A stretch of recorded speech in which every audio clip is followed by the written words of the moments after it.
la loi, elle a très rapidement, de 2001, elle a révélé ses carences. Donc la plus importante est qu'elle n'a pas réglé la question centrale de la désignation de la personne qui doit s'occuper, ou de la structure qui doit s'occuper, c'est-à-dire du bras séculier de l'État en matière d'archives. Et malgré cette loi, évidemment, malheureusement, les archives ont continué à apparaître comme un simple bureau, un simple, je sais pas, pour utiliser un terme plus approprié, qui était logique quelque part et qui ne pouvait évidemment régler les problèmes de fond.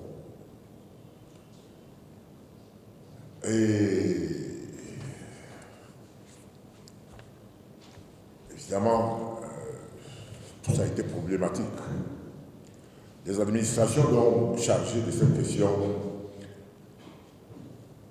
Et l'autre handicap, ça a été que les nombreux renvois aux textes réglementaires qui étaient censés réglementer des domaines spécifiques et qui auraient dû faire l'objet de textes réglementaires n'ont pas toujours été.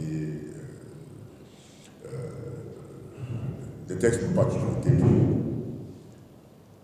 Et bon, résultat, donc, tout s'est retrouvé noyé dans ce décret de 2001 qui était censé fixer les modalités d'application de la loi et qui, évidemment, n'a pas réglé des problèmes, notamment celui du statut hybride des archives nationales, qui ne lui ont jamais permis d'avoir la force nécessaire, le positionnement institutionnel nécessaire pour jouer le rôle